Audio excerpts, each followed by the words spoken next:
मैं आपको बताना चाह रहा हूं, जब भी हम उपवासों को देखते हैं पुराने नियम के अंदर, तो पुराने नियम के अंदर हम क्या पाते हैं कि उपवास जब भी रखा गया तब भी एक चीज प्रॉपर उसके अंदर होती थी कि जब लोग उपवास रखते थे, बाइबल इस प्रकार से कहती है, जब जब योना नबी ने निन्वे के खिलाफ में जाकर भविष्यवाणी को किया, तो उन सारे निन्वे वासियों ने टाट ओढ़कर और शोक करते हुए परमेश्वर के सामने विलाप किया, और उन्होंने ये ऐलान किया कि कोई भी जो इस संपूर्ण निन्वे के अंदर है, कोई भी ना जल ना अन्न ग्रहण नहीं करेगा। और वो उपवास के अंदर बैठ गए, यहां तक कि उनके पशु भी उपवास के अंदर रहे, क्योंकि उन्होंने उनको भी खाना ना दिया। और बाइबल इस प्रकार से कहते हैं, जब वो शोक करते हुए उपवास को कर रहे थे, तो बाइबल इस प्रकार से बताती है कि परमेश्वर ने उनके उस शोक को, उस विलाप को,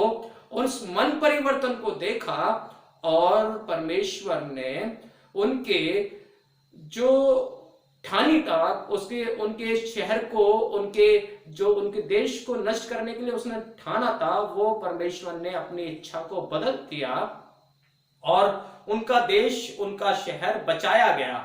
मैं आपको एक बात बताना चाहता हूं, जब भी हम पुराने नियम के अंदर ये उपवासों को देखते हैं, तो बाइबल इस प्रकार से कहती है कि जब भी वो उपवास किए गए, वो उपवास परमेश्वर से, परमेश्वर की सहायता को प्राप्त करने के लिए किए गए। जितने भी जगह पर हम देखते हैं नहम्याह की किताब के अंदर, जब नहम्याह ने यरूशलेम की शहरपनाह को टूटा हुआ देखा, तो उसका मन विलाप से भर गया और वो शोक के अंदर चला गया, और शोक के अंदर जाकर उसने परमेश्वर से उपवास में रहकर प्रार्थना को किया कि परमेश्वर उसके अंदर ऐसी सामर्थ्य, इतनी शक्ति दे, इतना उसको अंदर हयाब दे कि वो तमाम जो शहरपनाहें टूटी हुई हैं उनको बना सके। और बाइबल इस प्रकार से कहती है, जब यहोशापात के विषय के अंदर भी हम पढ़ते हैं, दूसरे इतिहास के अंदर हम पढ़ते हैं, तो ऐसा भी पढ़ते हैं कि यहोशापात भी जब उसके ऊपर लोग चढ़ाई कर रहे थे, तो वो डर गया और उसको अपनी सहायता के लिए उपवास करना पड़ा। सबने उस परमेश्वर के सामने उपवास किया ताकि परमेश्वर की सहायता फिर से एक बार उनके साथ में काम करे। और फिर परमेश्वर ने उनके उपवास को देखा, उनके विलाप को देखा, और बाइबल इस प्रकार से कहती है कि उसने उपवास किया, तब परमेश्वर ने उनके साथ में मिलकर सारी कामों को किया और वो विजयी होने पाए। और मैं बहुत सारी जगह पर इस बात को बता सकता हूं कि पुराने नियम के जो उपवास हुआ करते थे, वो उपवास परमेश्वर की सहायता को प्राप्त करने के लिए, या फिर किसी राज्य पर विजयी प्राप्त करने के लिए, या फिर परमेश्वर से कुछ अलौकिक, मतलब परमेश्वर से कुछ ऐसी हेल्प मांगने के लिए हुआ करते थे, जो परमेश्वर उनके विलाप को देखकर, उनके रोने को देखकर, उनके टाट ओढ़ने को देखकर, उनके वस्त्र फाड़ने को देखकर, उनके मन फ्राव को देखकर उनके पास में उनके लिए काम करने के लिए उतर आता था। बाइबल इस प्रकार से कहती है। लेकिन जब हम पुराने नियम के उपवासों से नए नियम के उपवासों को देखते हैं, तो जब नए नियम के अंदर उपवास रखे गए, नए नियम के उपवासों की शुरुआत हम देखते हैं यीशु मसीह से। जब यीशु मसीह 40 दिन और 40 रात निराहार रहा, जो लिखा है मत्ती की किताब 4 अध्याय उसकी पहली दूसरी आयत के अंदर हम पढ़ते हैं, जब यीशु मसीह 40 दिन 40 रात निराहार रहा, बाइबल इस प्रकार से कहती है, उसको भूख लगी, और जब उसको भूख लगी तो शैतान ने उसको आकर परखा। और बाइबल इस प्रकार से कहती है, जब यीशु मसीह 40 दिन 40 रात उपवास के अंदर रहा, उससे पहले यीशु मसीह ने बपतिस्मा लिया, और वो आत्मा उसको जंगल के अंदर ले गया। और जंगल के अंदर क्यों लेकर गया? ताकि यीशु मसीह वो सामर्थ, वो शक्ति प्राप्त कर सके, जो उसको पूरे संपूर्ण जीवन काल के अंदर जो काम करने के लिए यीशु मसीह इस संसार के अंदर आए थे, उसको शक्ति मिल सके, उसको वो सामर्थ मिल सके, उसको वो वरदान, वो दान जो पवित्र आत्मा की ओर से मिलते हैं, वो संपूर्ण परिपूर्ण होकर यीशु मसीह जब 40 उपवास को किया, वहां से निकला और उसने शैतान का सामना किया। आप जानते हैं, शैतान के तमाम हथियारों को उसने वचन से नाकाम किया। उसके बाद में जब यीशु मसीह पहला प्रचार करने के लिए निकला, तो बाइबल इस प्रकार से कहती है, उसने सबसे पहला प्रचार किया, मन फिराओ क्योंकि स्वर्ग का राज्य निकट आया है। क्योंकि ये 40 उपवास जो उसने किए उसमें वो आत्मा से परिपूर्ण हो गया, आत्मा की सामर्थ्य से, शक्ति से परिपूर्ण हो गया और निकल कर आया। और बाइबल इस प्रकार से कहती है, जब यीशु मसीह ने इस बात को ये बोला कि जब तक दूल्हा बरातियों के साथ है तब तक बराती क्यों उपवास करेंगे, क्यों क्यों भूखे रहेंगे। अगर हम इसी बात को इंग्लिश की बाइबल के अंदर पढ़ते हैं, यदि हम 15वीं आयत को इस बात के लिए पढ़ते हैं, तो बाइबल इस प्रकार से कहती है, मैं आपके लिए सामने पढ़ना चाहूंगा इस बात के लिए। इस 15वीं आयत को मैं पढ़ूंगा, आपके सामने लिखा है, and Jesus said to them, can the wedding guest mourn and long as the bridegroom is with them। Bible इस प्रकार से कहती है, क्या दुल्हन के कक्ष में रहने वाले, क्या दुल्हन के साथ में, दुल्हन के रूम में रहने वाले लोग, जब तक दुल्हन उनके साथ है, क्या वो उपवास कर सकते हैं? क्योंकि दूल्हा उसको लेने के लिए आ रहा है, खुशी की बात है। और बाइबल इस प्रकार से कहती है, यीशु मसीह ने कहा, जब दूल्हा चला जाएगा, जब दूल्हा उनसे छीन लिया जाएगा, तब वो उपवास करेंगे।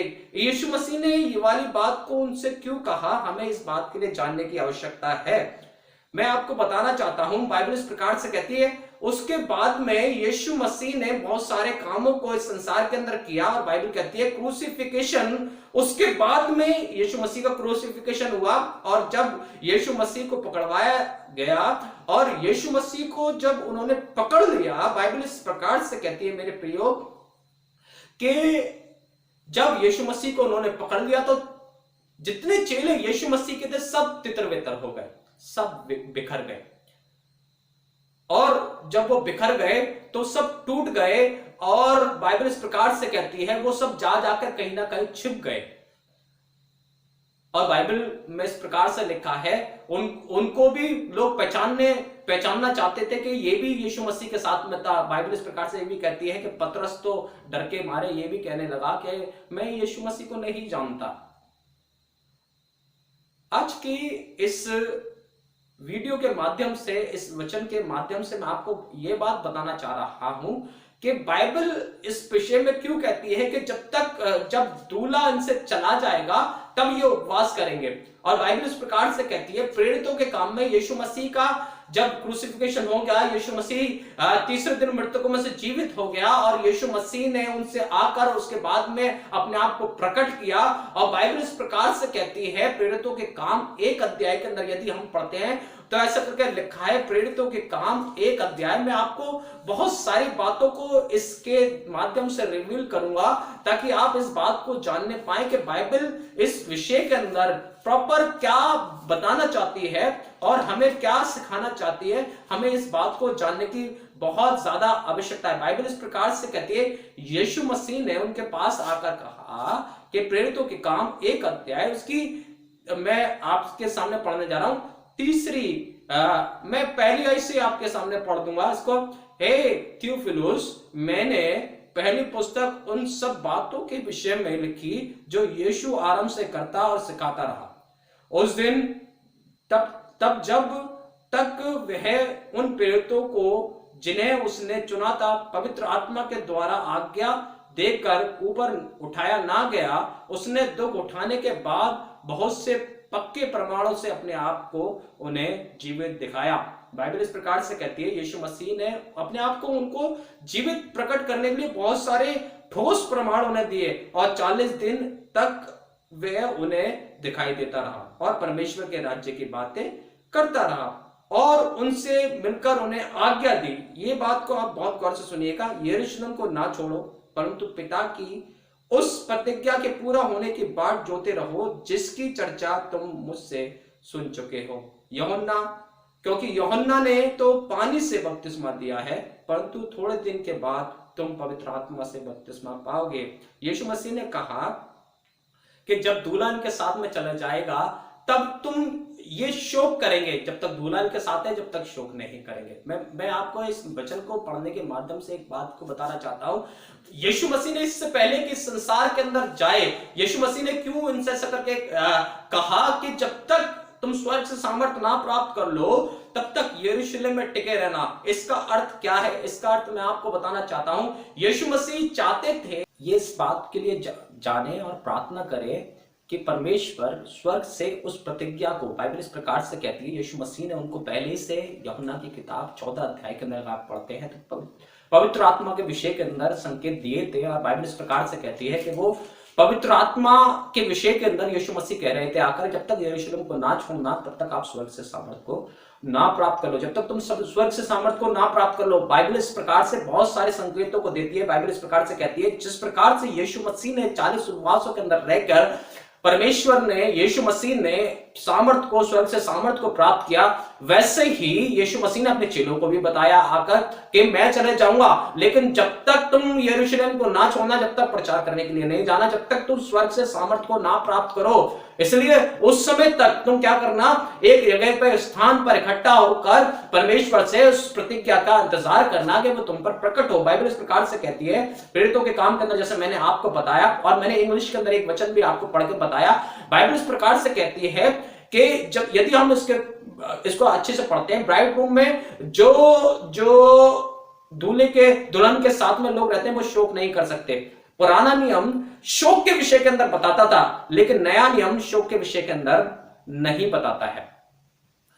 नया नियम हमेशा आनंद के विषय के अंदर बताता है, जयवंतता के विषय के अंदर बताता है, उन्नति के विषय के अंदर बताता है। नया नियम उद्धार के विषय के अंदर बताता है। मेरे प्रिय लोगों, मैं आपको बताना चाहता हूं इस विषय के अंदर कि यीशु मसीह ने जब उनसे कहा तो शोक करने के लिए नहीं कहा। यीशु मसीह ने कहा कि स्वर्ग से सामर्थ प्राप्त करो, उस प्रतिज्ञा का इंतजार करो। और बाइबल इस प्रकार से कहती है, बहुत सारी जगह पर अगर हम पढ़ते हैं कि बाइबल इस प्रकार से कहती है यूहन्ना की किताब के अंदर, और अगर आप इस बात को पढ़ते हैं, यूहन्ना की किताब 14 अध्याय उसकी 16 और 18वीं आयत से ऐसे करके लिखा हुआ है कि बाइबल इस प्रकार से लिखा है, मैं तुम्हें अनाथ नहीं छोड़ूंगा।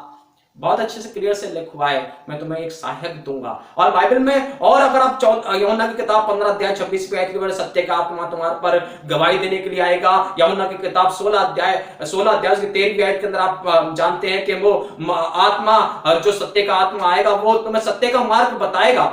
और बाइबल इस प्रकार से कहती है, यीशु मसीह ने उनसे ऐसा करके जब कहा तो बाइबल इस प्रकार से कहती है कि उन लोगों ने, बाइबल में लिखा है प्रेरितों के काम के अंदर, कि उन लोगों ने अटारी पर रहते हुए काफी दिन तक प्रार्थना किया। यीशु मसीह के जाने के बाद में 50वां दिन जब आया, बाइबल इस प्रकार से कहती है पेंतीकोस्त का दिन आया, तब आत्मा उनके पर उतरा। इसका अर्थ ये 120 लोग वहां पर निरंतर उपवास में रहकर और परमेश्वर से चिल्ला चिल्लाकर प्रार्थनाओं को कर रहे थे कि परमेश्वर वो आत्मा, वो सहायक हमको दे। हालेलुया। बाइबल इस प्रकार से कहती है क्योंकि यीशु मसीह ने कहा कि वो सहायक तुम्हारे पास में आएगा। और आप ये जानने के लिए बहुत उत्सुक होंगे कि क्या यीशु मसीह ने इस विषय के अंदर कुछ कहा है। यदि हम इसी की आगे की कुछ आयतों को हम पढ़ते हैं तो मैं आपको इस बात के लिए बताना चाहूंगा। मत्ती की किताब के अंदर अगर आप पीछे लौट जाते हैं तो लिखा है 16वीं और 17वीं आयत का लिखा है, कोरे कपड़े का पैबंद पुराने वस्त्र पर कोई नहीं लगाता, क्योंकि वह पैबंद उस वस्त्र से कुछ और खींच लेता है और वह अधिक फट जाता है। इसी प्रकार से दूसरा भी यीशु मसीह ने एग्जाम्पल दिया, और लोग नए दाखरस पुराने मशकों में नहीं भरते हैं, क्योंकि ऐसा करने से मशकें फट जाती हैं और दाखरस बह जाता है। और बाइबल इस प्रकार से कहती है, और मशकें नष्ट हो जाती हैं, परंतु नया दाखरस नई मशकों में भरते हैं और वे दोनों बचे रहते हैं। बाइबल में क्यों ये एग्जाम्पल यीशु मसीह ने दिया, तो मैं आज आपको बताना चाहता हूं, क्योंकि यीशु मसीह जानते थे कि आने वाले दिनों में नया वाचा के अंदर, नई वाचा के अंदर जो यीशु मसीह ने हमसे बांधा, अनुग्रह की वाचा के अंदर, दया की वाचा के अंदर, उद्धार की वाचा के अंदर जो यीशु मसीह ने बांधा, कुछ लोग उस वाचा को पुरानी वाचा से संबंध कर देंगे। और बाइबल इस प्रकार से कहती है, आज यही हुआ है। यीशु मसीह के क्रूसिफिकेशन को लोगों ने कुछ, बाइबल अगर मैं जब लोगों की बात करता हूं तो आपको समझ में आना चाहिए कि जहां से ये प्रथा चालू हुई है, उन लोगों ने क्या किया, यीशु मसीह के क्रूसिफिकेशन को, यीशु मसीह के बलिदान को पुरानी व्यवस्था के अंदर बनाए रखने के लिए क्या किया, उसी शोक के पहरावे को पहन के यीशु मसीह के क्रूसिफिकेशन को अपने अंदर लेने की कोशिश की। मैं क्यों इस बात के लिए कह रहा हूं, क्योंकि बाइबल इस प्रकार से कहती है कि पुराना दाखरस नई मशकों में नहीं भरा जाता। इसका मतलब क्या है, पुरानी व्यवस्था नई व्यवस्था के अंदर अगर आप डाल दोगे तो सब कुछ टूट जाएगा, बिखर जाएगा, वो उसके अंदर समा नहीं पाएगा। इसलिए यीशु मसीह ने इस बात के लिए पहले से संकेत दिया कि तुम ऐसा ना करना। तुम शोक के लिए उपवास मत रखना। अगर उपवास रखना है तो पवित्र आत्मा के रखना। Hallelujah, praise the Lord. ये बात बताते हुए मुझे आपको बहुत आनंद और खुशी मिल रही है। यदि आप रखना चाहते हैं उपवासों को, इन दिनों में भी आप उपवासों को रखना चाहते हैं, तो मैं आपको बताना चाहता हूं, शौक के लिए मत रखिए। बाइबल इस प्रकार से कहती है, यीशु मसीह ने 2022 वर्ष पहले ही हमारे लिए अपने आप को बलिदान कर दिया। अब हमें शौक मनाने की आवश्यकता नहीं है। अगर आपको उपवास रखने हैं तो बाइबल के अनुसार मैं आपको बताना चाहता हूं, आप रखिए पवित्र आत्मा को मांगने के लिए, पवित्र आत्मा की सामर्थ के लिए, उसके 9 वरदानों के लिए, उसके 9 फलों के लिए परमेश्वर से उपवास रखिए। प्रार्थना करिए इस विषय के अंदर के परमेश्वर हमारे देश को, हमारे लोगों को जो नष्ट हो रहे हैं, मुझे ऐसी सामर्थ दे, ऐसी शक्ति दे, मैं बचा सकूं। हालेलुया। अगर उपवास रखना है तो इस विषय के अंदर उपवास रखिए कि परमेश्वर आपको अपनी आत्मा, अपनी सामर्थ और शक्ति से परिपूर्ण करे। और बाइबल के अंदर जब भी नए नियम के अंदर उपवास आया है तो बाइबल इस प्रकार से कहती है, उन लोगों ने प्रार्थना किया और बाइबल इस प्रकार से कहती है कि परमेश्वर ने अपनी आत्मा को उनके ऊपर उंडेल दिया और वो आत्मा से परिपूर्ण हो गए। मेरे प्रिय लोगों, जो ये उपवास आज हम 40 उपवास आप देखते हैं, वो उपवास पुरानी व्यवस्था से अटैच किए जाते हैं, लेकिन मैं आपको बताना चाहता हूं, ये पुरानी व्यवस्था के उपवास नहीं हो सकते। हालेलुया। क्योंकि यीशु मसीह का क्रूसिफिकेशन इन उपवासों के बहुत बाद, 3.5 वर्ष बाद में हुआ था। इसलिए ये उपवास मेरी नजर के अंदर अगर ऐसे जोड़ के आप देखते हैं तो मैं आपको बताना चाहता हूं वो सही नहीं है। लेकिन अगर आप ये उपवास रखना चाहते हैं तो पवित्र आत्मा को प्राप्ति के लिए रखिए। हालेलुया। पवित्र आत्मा से परिपूर्ण होने के लिए रखिए, पवित्र आत्मा से सामर्थ और शक्ति को प्राप्त करने के लिए, उसके वरदानों को प्राप्त करने के लिए, उसकी महिमा को अपने जीवन के अंदर लेने के लिए, उसके कामों को अपने जीवन के द्वारा करने के लिए उपवास रखिए। हालेलुया। परमेश्वर आपको बहुतायत से आशीष देंगे, बहुतायत से पवित्र आत्मा की सामर्थ और शक्ति देंगे और आप बहुतों के लिए उन्नति का, तरक्की का और लोगों के लिए उद्धार का कारण ठहरेंगे। हालेलुया। यदि आपको ये वचन समझ में आया है और इस वचन के माध्यम से आपको आशीष मिली है और आपको समझ में आया है कि यीशु मसीह ने इस विषय के अंदर क्या भविष्यवाणी को किया, क्या यीशु मसीह ने पहले से इसको क्यों यीशु मसीह ने इस वचन को सबमिट किया, अगर यदि आपको इस वचन के माध्यम से आशीष मिली है तो आप इस वचन को शेयर कर सकते हैं, लाइक कर सकते हैं, आप हमें सपोर्ट कर सकते हैं, सब्सक्राइब कर सकते हैं, लोगों को बताइए। और प्रभु आप सबको बहुत आशीष दे। God bless you. Praise the Lord.